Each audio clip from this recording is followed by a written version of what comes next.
Okay, hello everyone. Welcome to this event. My name is Kostas Arvanitis, and I'm a member of the working group, or the Crisis, Disaster and Tragedy Response Working Group of the Society of American Archivists. Thank you very much for taking your time during your day to join the working group's second invited talk of 2025. For those of you who are unfamiliar with the work of the group, the Crisis, Disaster and Tragedy Response Working Group maintains and updates SAAs documenting in times of crisis a resource kit, develops and provides immediate and ongoing resources and response assistance to archivists, allied cultural heritage professionals, and their communities in times of tragedies, disasters, or other crises, and also builds partnerships with organizations focused on relief efforts and cultural stewardship and preservation. As part of that kind of partnership building, we have been conducting a series of public talks to hear about related work. Before we get into all that, a bit of housekeeping. As always, please make sure you are muted during the presentation to avoid any interruptions. We'll have time for questions following the presentation today. Please share your questions in the chat or in the Q&A section. Also a reminder, the talk is being recorded and the recording will be available on the working group's webpage after the event. And all people who have registered in the event will receive an email with a link to that recording in due course. Now, it is my pleasure to introduce our speakers for today's program. Carolina Hedström is a photo antiquarian and archivist at the Stockholm County Museum with an academic foundation in photography, archival science, and ethnology. She brings over 15 years of experience in managing and curating picture archives. Currently, her role centers on collecting contemporary photographs from the public and looking at innovative new methodologies for documenting modern life. And Bette Jensen is an archivist at Aalborg City Archives in Denmark. She has worked with a special focus on how the change to digital media will affect the methods and strategies of archives, especially related to the visual holdings. Bente participated in the Nordic Research Project Collecting Social Photo Project, and the project team published the anthology Connect to Collect, Approaches to Collecting Social Digital Photography in Museums and Archives in 2020. And the full text of this publication is available online. And the presentation builds on and draws on this work that Carolina and Bente were involved.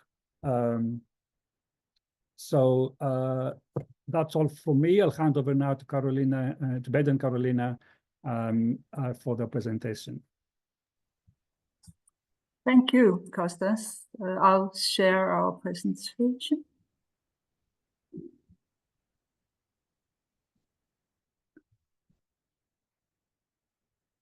So, works. Yeah, thank you for the introduction. I'll start by introducing a collection tool that we have developed in our project, Connect to Collect. I'll try to make some possible and to present some possible relevance for the work in your group, and we can also touch upon that when we come to the Q&A. And then we will present the tool, we'll present some case studies, some background for the project, and Carolina will take over in the end of the presentation and present some Swedish cases and some conclusions. And in the end of the presentation you're getting, or in the slides, there are some literature and some links, so you can read further on if you get interested in the topic we are talking about.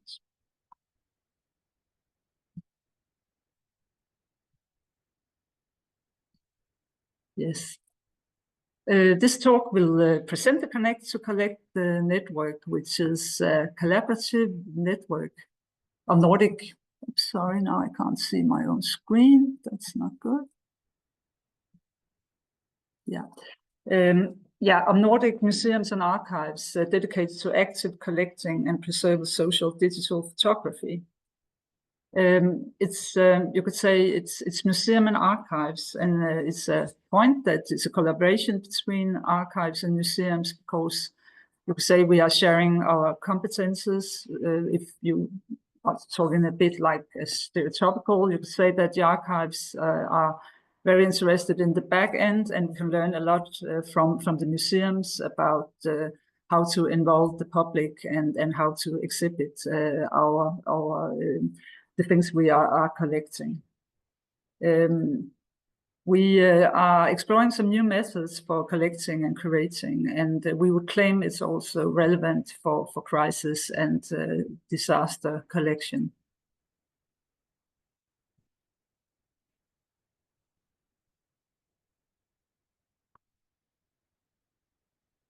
Problems here by getting the next slide.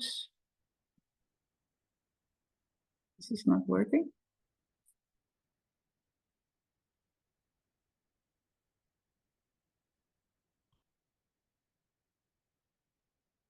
I simply can't change the slide. I don't know why. So we might. Do you want me to share the slides on my screen? Or? I think you should, because this doesn't. Yep. Okay. Just give me a second.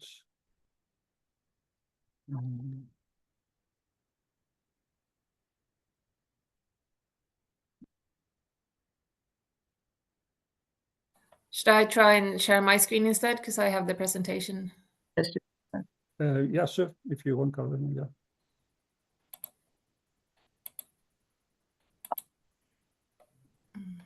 Yes.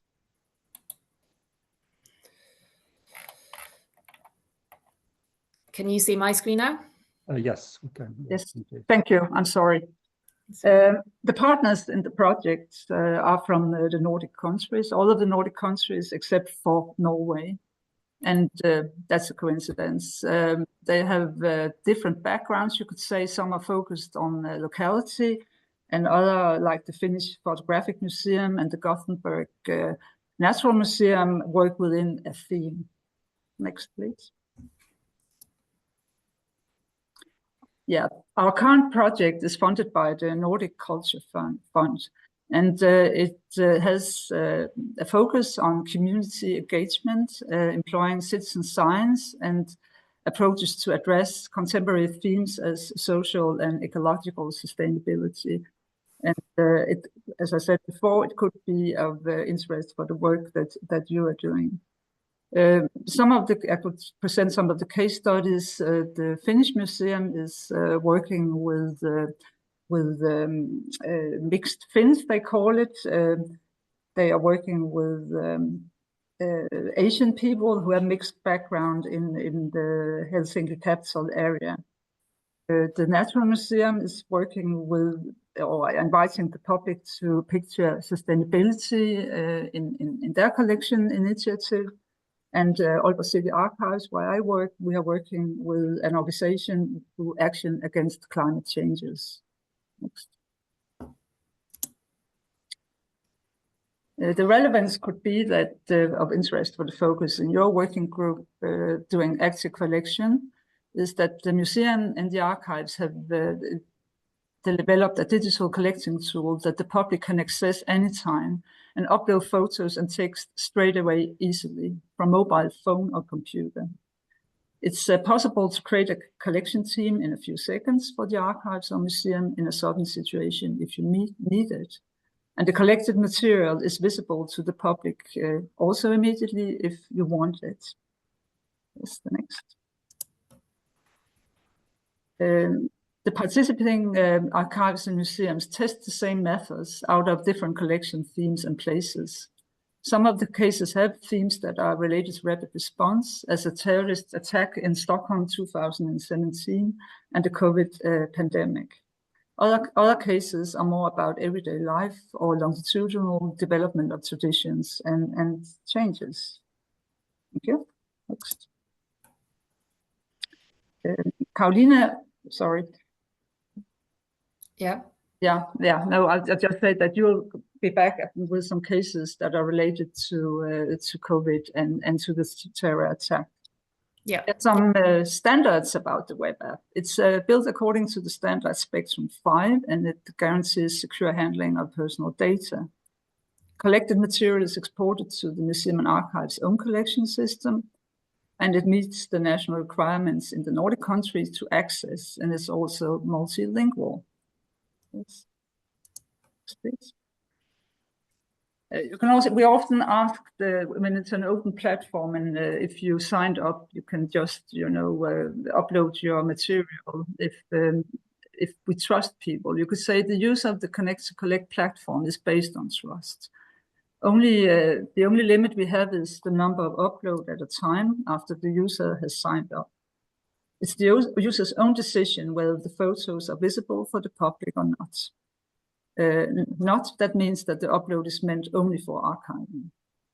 The present Connect to Collect project experiments with opened and not visible collections in the web app together with the users.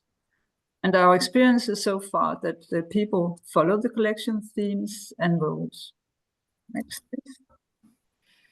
So how do we get there to develop a collection platform? I'll just talk briefly about the background.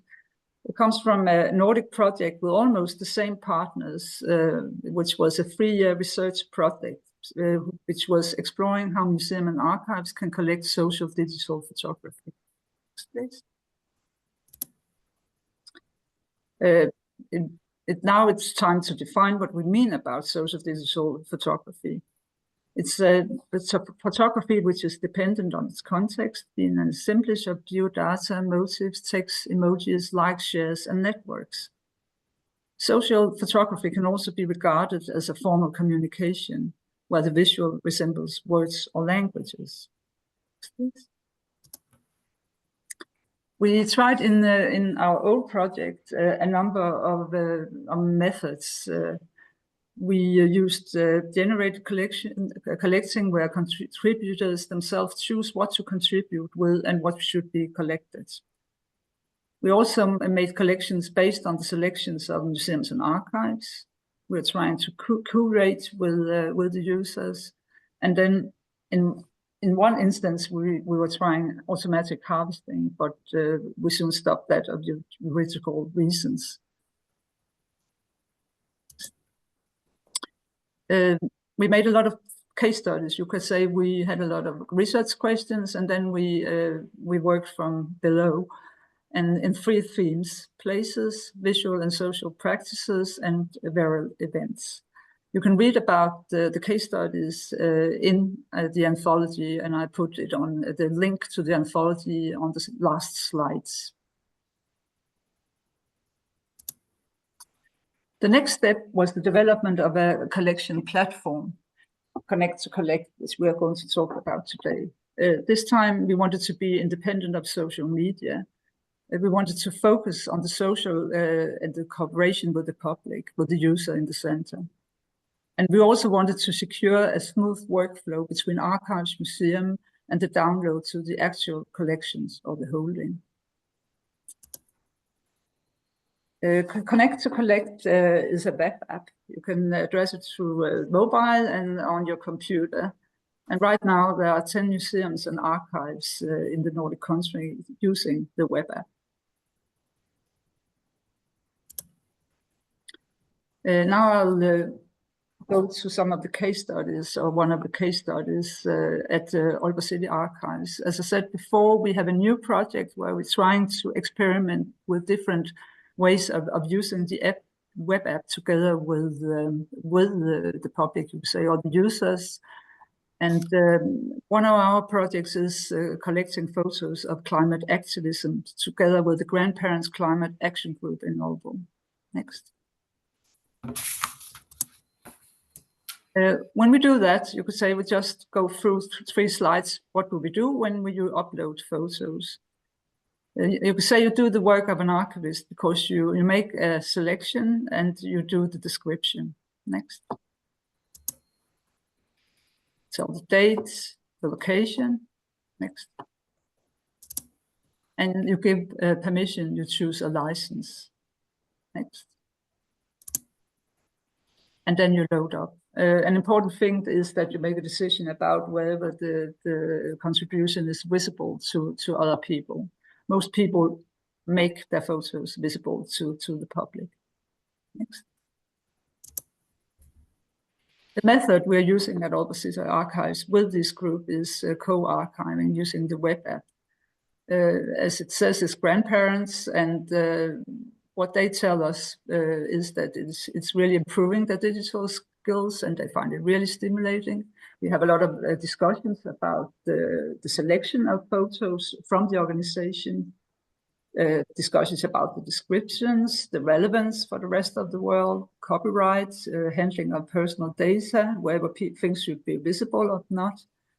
And also a lot of talk about why it's important to be active, not to be forgotten. The point of departure for this group was really that the archiving took time for the activism, so they were really not keen on it, but they really changed their mind during this process.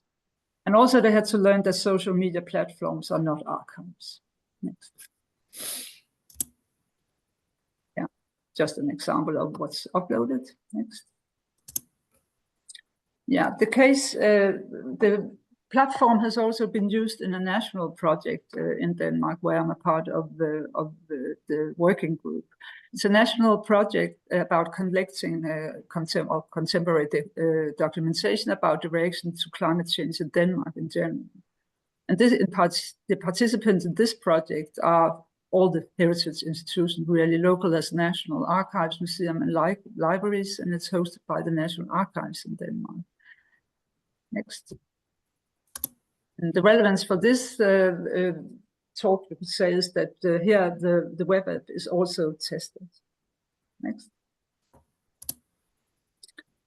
So the archives in Korsør and Skælskør, which are on Zealand and the other part of Denmark, and from where I am, are actually asking people to upload pictures that show how it's called more water in the system, because there's really a big problem in Denmark that the sea is really, when there's a storm, is getting into the cities, as you see here. Next. Learning from the Water Project. Right now it's a project, and the development of a new 3-year national climate debate project that should cover more themes about the climate. Rapid response methods are the themes we want to develop. One of the tasks in the main project intends to develop a Danish task force and guidelines. The working group is trying to make the foundation understand that there should be additional funding for a UFO case study, an unknown theme, to test disaster plans and the collaboration across archives and museums in Denmark when something happens. Next. And now I'm giving the word to you, Karolina. Yes. So I will talk a little bit about the projects that the Stockholm County Museum has done, and it connects. Everything we do when it comes to collecting is part of the network Connect to Collect somehow.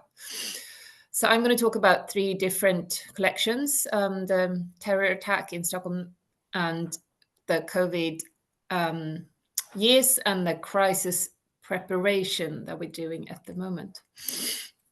At the museum, we have a collecting and documenting strategy where we have different kinds of collecting that we explain and have guidelines for. It's participatory collecting, active collecting, contemporary collecting, collecting through public appeal, and rapid response collecting.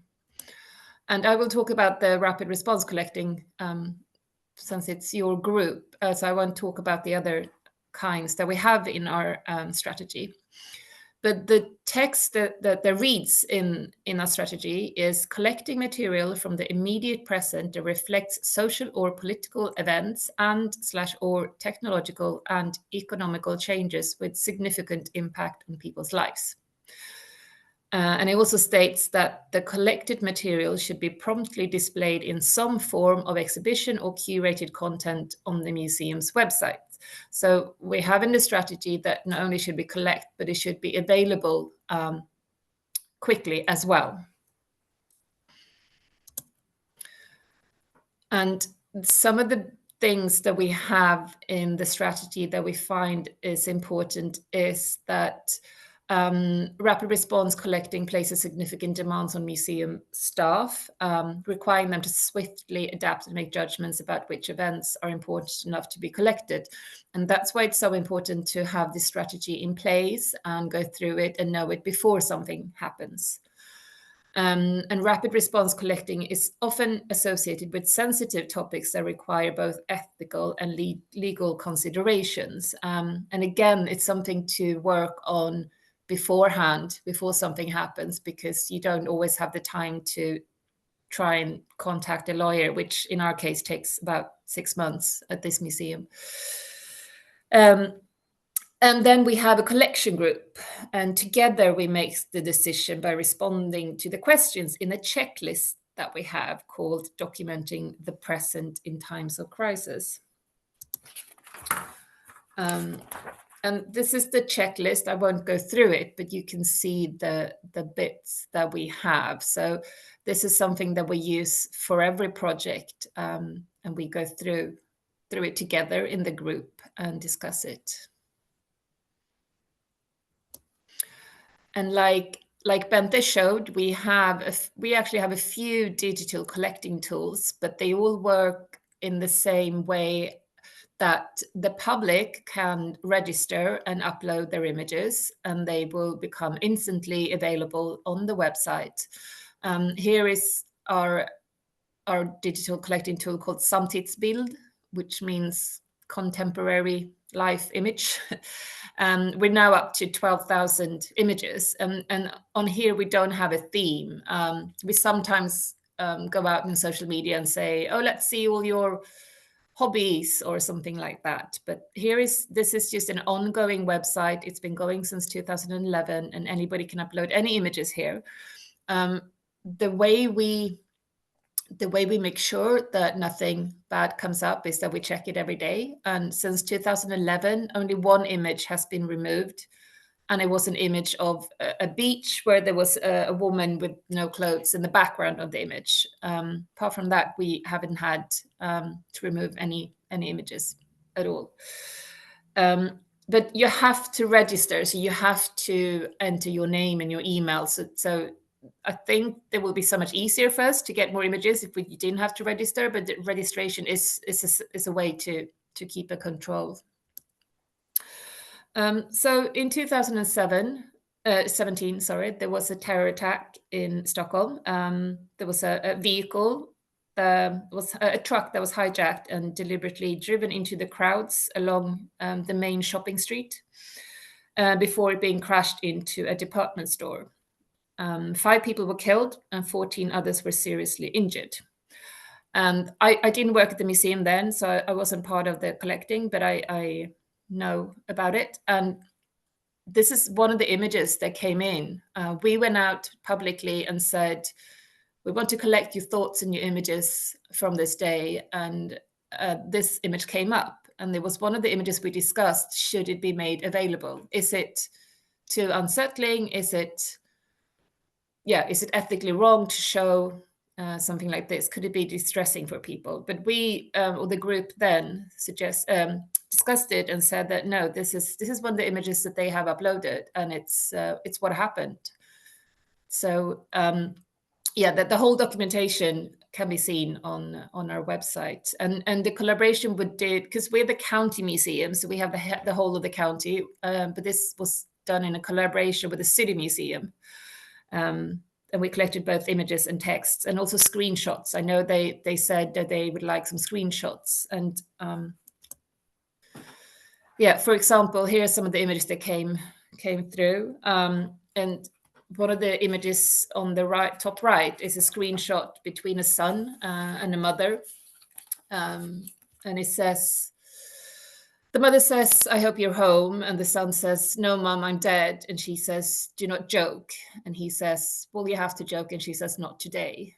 And it's one of those, we got so many screenshots of various conversations from that day. But I also think that this image in the middle where it says coexist is very telling of the whole collecting, because by making the collections available instantly, all the images and all the feelings come together and they coexist. So you get everybody's views, that you get a space created where everybody's views are part of each other. The only thing is that we haven't had any problematic images. I mean, if they're illegal or they're too upsetting, we don't allow them. But we haven't had any images that maybe show views that we consider maybe on the brink of not being democratic, for example. So an interesting thought is, how far would we go for different views to coexist in one space? And we haven't really had to think about that too much, but it's an interesting thought. And then obviously COVID hit throughout the world. And this is what I call kind of a slow, rapid response. It's something that's very contemporary, but it also happened for a number of years. And I think the timeline of photos that were collected here tells us the story, because they kind of start with pictures of empty shelves in supermarkets where there'd been toilet paper, to more dramatic images, to happy images that people sent in to cheer people up. So you really get a timeline of the years by having the public upload images that they feel are important at that moment. And people uploaded these images and then they become available. But we also did a curated kind of online gallery with some of the images from the COVID collection. And here the museum actually curated it and chose a few pictures and chose a few texts that came in and made a kind of curated gallery. So we also work with curating galleries, but you could also see all the images online. We don't remove them just because they're boring or bad pictures or anything. You can see them all. And our current crisis collection is the theme of crisis preparation. Since the war in Ukraine, and the Swedish membership in the in NATO, it's been a lot of talk about crisis in Sweden. The government has talked a lot about it, and people have talked a lot about it. So we said this is a rapid response we should do this very now, but we haven't had that many contributions. And I think not getting contributions tells us a lot, as well as getting lots of images. I mean, obviously we have to look at, have we not communicated the collecting well? Is it us? But it could also be, are people in Sweden not as bothered by the crisis preparation, or as the government would like us to think, or is it still too of an abstract thought, the war coming or something like that? But I think the lack of images and the lack of contributions is something to analyze, and is very interesting as well. So now I'm going away from my case studies and going back to our network and how we work. Because one of the problems talking about the lack of contribution is motivating people. It's hard to engage people sometimes to actually contribute, even if people think it's a very interesting theme or they want to do it. To get them to actually register and contribute is quite hard. It takes a lot of time and it takes a lot of effort to actually reach people. And it also takes a lot of time and effort to reach people that you don't always reach. I mean, most museums and archives have a group that will always share something. But I'm going to talk a little bit about other challenges. We have some issues with, for example, GDPR. We collect a lot of images of people that haven't given us any consent in showing their faces, and that's fine. But we've been told that we shouldn't show sensitive personal data, and that's obviously something that you have to kind of look at and discuss. What is sensitive personal data? We've had a lawyer look at it, and he's got a suggestion that we need like a separate law for museums and archives when it comes to this. So that's very interesting. Other problems are technical. Does it work to upload images? Can older people use it? Is it easy to use? Are there problems? Does it cost money to make sure there's no technical problems? And then there's obviously the economical problems, like we talked about a little bit beforehand, that a lot of museums and archives wants to collect, but they don't have the time, they don't have the resources, and it doesn't get prioritized by the management. And I think this is where the network is so useful, because through network and cooperation and inspiration and inclusion, we could not only discuss problems together, but we can create guidelines and routines that we all follow. And that also makes it easier to kind of sell the idea to others. And I also think that we don't have to invent the wheel, or everybody. We can share everything together. And we have very similar laws in the Nordic countries, but we have some differences, and that's also very interesting to discuss. So I think this network is a way of creating methods, but it's also a way of kind of looking after each other and also helping when the workload is too much. It's a way of supporting each other. I will let you do the rest, Bente. Yes, as I said in the beginning, the last slides are really recommendations for if you want to read more about our experiences. So, Carolina, would you click? Yeah. We mentioned the anthology we made in the first project. You can download it full text. There are guiding principle toolkits for designing a collection initiative, and also some thoughts about what social digital photography is today. Next. And yeah, right now that's literature. If you want to look more into the theme of participatory archives, we also contributed in this context. Next. And also trying to write this into the Nordic model of digital archiving together with the National Archives. And next. Yes, I didn't talk about the Danish COVID collection, but there's a report again on the internet which sums up all the initiatives in Denmark and what the results was when archives and museums started working with the active documentation of the coronavirus crisis, as we call it in Denmark. And that's our last recommendation of literature and the last slide of our presentation. Thank you. Thank you very much indeed, both of you, for this kind of very rich, extremely interesting and reflective presentation on your project and on your network. We do have now some time for questions. Please do, everyone, put your questions in the chat, and Vanessa and myself will relay them to Bente and Carolina. And as people are kind of gathering their thoughts and kind of typing the questions away in the chat, I have a couple of that I kind of tried to sneak in before everybody's questions appear. So I was just wondering, do you in the project you have a number of photographs, like the 12,000 that you had. Is it a lot of photographs from a few people, or a few photographs from kind of many people?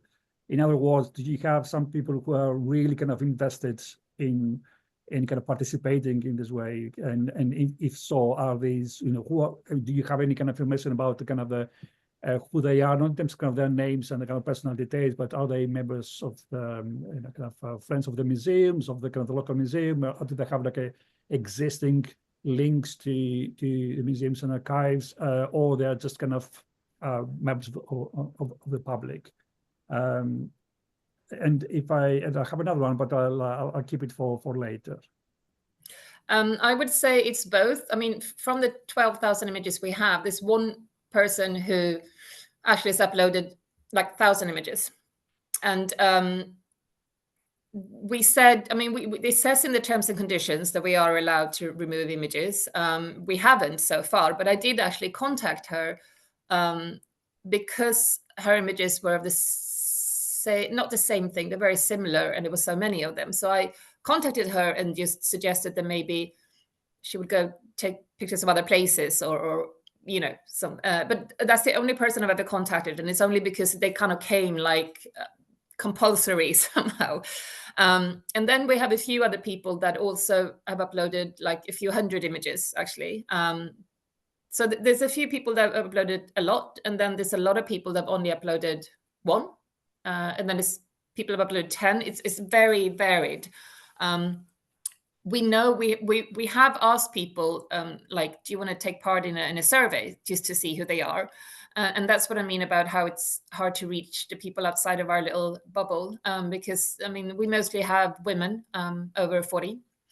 We have a lot of men as well, but the biggest group is kind of cultured women over 40 that are interested in culture, and they found their way by maybe being on the museum's website or. So the only way I get young people is to do projects with schools. But I'm very aware that I don't want it to be part of their kind of course that they have to upload them. Like I don't want pictures from anybody who have to upload them because they're doing a course in photography. I'm very strict that I only talk to the people and, but yeah. Yeah, my answer will be the same. I mean, it's both. But I think we have been broadcasting and asking for photos. I mean, I think the way we work now is more in campaigns. And that really means that you get the people who are interested in the subjects. We made some campaigns about changes in town and ask people to document places where there's a lot of change, new parts of town that are built in a really fast and so on, and how people experience that. And then, I mean, you get another audience, which are not usually archives users, but also people who are interested in architecture and, other themes related to the city, for example. So I think during our campaigns, we'll get, more than the usual persons that also Carolina is talking about, the ones we know, because I mean we directed and working with this activist group against climate changes. I mean that's really a new group where you could see one of the tasks were really, as I said, to tell them that what you can use archives for. So that's a new way of working for us, which is really nice, good way of working. Great, thank you. Yeah, a couple of questions appeared on the chat, so I'll start with the first one from Anne. Thank you for a fascinating talk. My question is, would you say there should be a limit to how much you should collect and then process in digital collections as a key consideration, or just a marginal one? I'm thinking especially with rapid response collection in mind, that once material is collected, the more there is, and the more it becomes an organizational challenge to then decide what to keep and what not to, etc. Once you collect it, you create a problem, but if it isn't collected at the start, then the challenge doesn't exist. Also, with a digital resource, is there the challenge of more equals harder to sort, store, organize access, like there's a physical things, like there is with physical things. I don't have a view, and there may be daft places, not at all. I'm just interested in your expert views. Well, I would say that's something we discuss in the project, and I think we don't always agree between archives and museums, because in some of the campaigns we made, we say we won't collect all. I mean, we'll select and what we put into our holdings, our collection, and sometimes. I can hear that my museum colleagues would say that we should take it all when we invite and we make a campaign. So we do make selections, and I think you should be transparent about when you do that in our campaigns. I also think that I don't know anyone who's had the problem of receiving too many images I mean, I think we have more of a problem getting enough images usually. So I don't think there's a problem. But I also know that lots of museums, for example, they would like to collect more, but they don't have the time. My boss has said that we are focusing on collecting contemporary society. So I'm allowed to put a lot of my time in having all these images come through. But I know that a lot of museums wouldn't have the time. But yes, it does take more time to get more digital images in, because our platform isn't linked to our database yet. So the platform that collects images, we have to receive the images and the metadata separately and then register them ourselves. So that takes a lot of time, and a lot of people don't have the time to do that. But we as a museum have said that this is our focus, and also said that we would like to be the kind of museum that collects everything and don't. Like I said, we only remove images if they're it's anything illegal or anything like that, because we also think that in 100 years, even these boring images or these images that are all of one tree, the whole of it will tell us something. Because also this lawyer that looked at us collecting and presenting sensitive personal data, he said, I don't know if you can argument that you need 2 images of the same thing in your museum. And our case was, but the whole point is that we have more of one kind of image. I mean, that tells us a lot. So yeah, it does take a lot more time to get all images and not throw any of them away. But I think that's our focus, and we want to do that. And I'm allowed to do that. Not many archivists or museum workers working with collecting images are allowed to do that. Yeah, but there's also a point, I think, one of the things we're working at developing the web app is also to have a smooth connection between the collection tool and the collection database, because now that we have to tweak and we have to do some work. But I mean, it's a focus point in the development of the platform. Thank you. Elizabeth asks, do people have to include descriptions or choose licensing on the Samtidsbild tool like they do for the app? Yeah, they do. Some fields are you can choose, but some fields are you have to. Licensing, for example, and a brief description and a few other things are mandatory. Great. Becky asks, thank you for a great talk. What was the process and timeline for obtaining funding for the project? Did your museums face any particular challenges when advocating for the importance of collecting these types of photos and collections?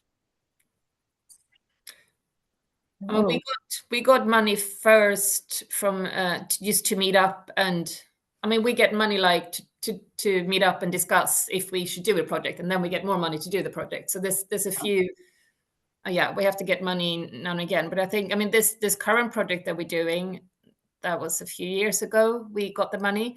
But our museums and archives also put money in towards this web app. So it's not only funded by money we get from outside. I mean, we as institutions also pay for this. Sorry, what was the second question?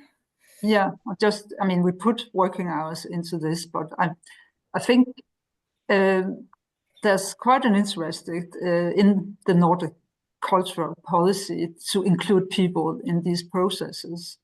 And that's what we saw when we got obtained the last funding, that when you connect it to relevance in society, to democracy, to relevant questions as climate, as minorities, I think we can explain that it's a way of developing the way museums and archives work. So, so I really feel that, I mean, we don't get a lot of money, but we get money to continue to develop, and we hope we can go on like that way, because also to be secure to continue the discussion and the network that we have. And sorry, just to add to that as well, in our application, we also said that we wanted to see how collecting from society could also give something back by collecting. Like, how can we create, not only by showing the images, but how can they actually collect, like the act of collecting give something to the people who are part of it as well. So that's something we're trying to research in this project as well. Yeah. The second part of the question, Carolina, so you asked what was the other question, was about advocating for the importance of rapid response collecting.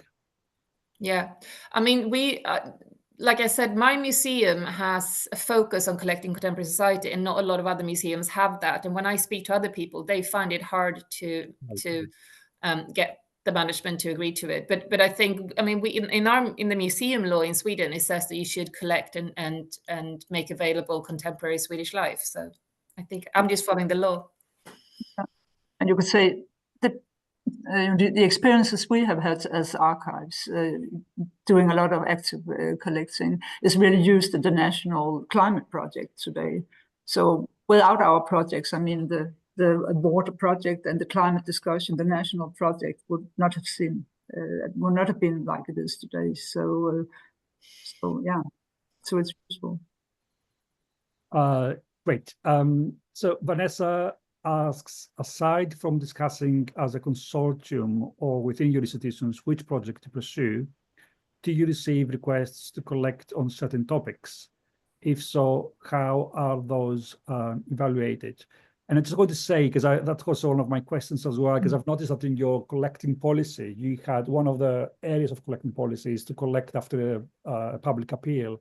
So I'm wondering, you know, I think, you know, kind of, it's the question there, just to add to Vanessa's, is whether that the rapid response collecting element can be also something that is kind of prompted by people kind of getting in touch with you. I mean, I had one person, but that was, I mean, I've had one person who I can't remember why I talked to him, but I was talking about my work, and he said, you know, all these rehearsal rooms for bands is disappearing in the town of Stockholm. You should collect that. A lot of people kind of do that, you know, when you talk about your work, they kind of go, oh, you should collect this, but I haven't had any kind of like official, I haven't had an email from somebody kind of asking us to do a theme or anything like that. But within collecting projects, like we're working with the Sami people in Stockholm now, we asked them what they would like, what themes they would like within the collecting project. So, yeah. I mean, it's the same experience. I mean, in conversation with people, when you present the project, people have quite a lot of good ideas. But right now, I see that, you know, collecting from one activist organization, people are often, you know, a member of another. And just right today, I've heard that Amnesty International in Aalborg would like to be a part of our projects. And the Pride in Aalborg would also like to be a part of the project. So you can say, when people get information about what could be done, I mean, they contact us. And you could say that is within the limit of our common project to try to test this out. As we're waiting for a few more questions to come in, we still have about 10 minutes. I just want to kind of ask one more thing. I was wondering, to what extent the collecting projects, the rapid response collecting projects, kind of have and the practice around those have informed or influenced or kind of spill out to other aspects of museums work, the kind of educational kind of aspects, the kind of work we do with the communities, kind of, or any other of areas of kind of the museum work, or is it just a kind of a discrete kind of area of your work within the museum and archives? I think one area that helps in creating other practices is kind of ethical thinking, because that's so important when it comes to rapid response collecting, because it's usually sensitive subject. And I think when we have talked about those collecting, a lot of ethical discussions comes up, and then from that we take that into other guidelines or other routines that comes to collecting. So yeah, I think it's much more pressing to get it right when it comes to rapid response, because you can't kind of discuss it and think about it too much, and then it becomes much more important. So I think the ethical thinking from rapid response collecting, I think, influences how we work in other areas. Yeah, I've been asked once to make a paper about our ethical discussions in Denmark, and I think we are very used to the way we talk about archives and museums and collecting are really, within the frames of law. I mean, then people talk about we can do this and that. So, all these things about feelings and so on is really not very present. But when we made the paper about the experience of the COVID collections, we're really raising the questions about, shouldn't we have a discussion in Denmark as well on this, because we really haven't. I mean, some museums might, people working with people who are in weak social groups and so on, but and we have it around the lunch table, but not like in your group, and I hear also you have in Sweden. I know they have in Finland as well. It's really an area that should be developed, and that's the reason why we also have, put it into the new climate change project, that we really should have a platform where we discuss how we act in critical times, because right now there's no platform and no discussions. And did you say that you've used photographs from the rapid response collecting projects for physical exhibitions, or there hasn't been that kind of use of the photographs? No. I think right now the material is very much used by researchers. I can see that my fellow organizations and so on, there's a really big interest to do research from historians and people from societal questions and so on, to use the material in the museums and archives. Right. We do have a couple of minutes for any final questions, if anybody would like to put them in the chat. So I'll just kind of pause for 30 seconds, so in case any questions come in. In the meantime, well, I'm not going to pause then. Okay, I'm just going to say that Vanessa very kindly put the link to your feedback form, the events feedback form, in the chat. Can we please ask everyone to take a moment to fill it in, because it kind of really does help with our planning of these kind of events for the future. And when you get the link to the recording, there will be also a link to feedback form again if you don't have time to do it now.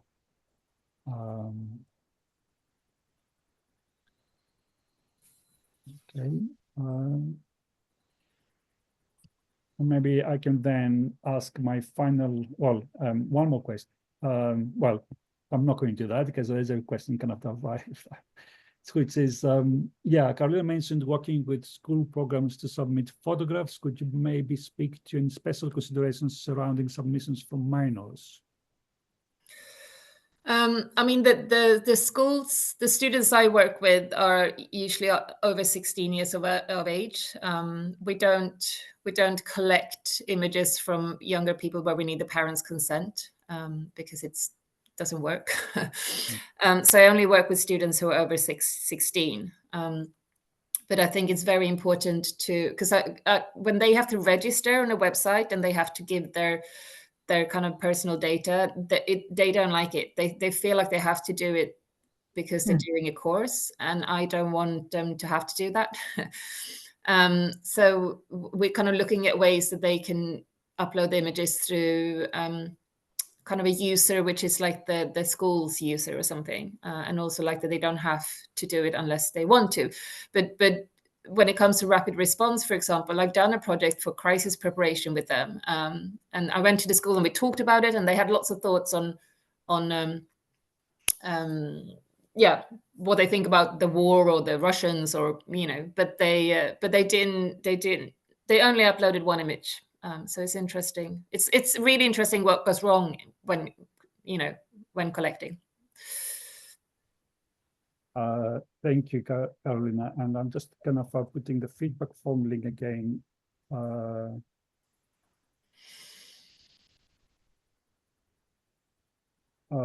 Maybe we can check that. Hopefully, it works. Just one more thing before we finish today.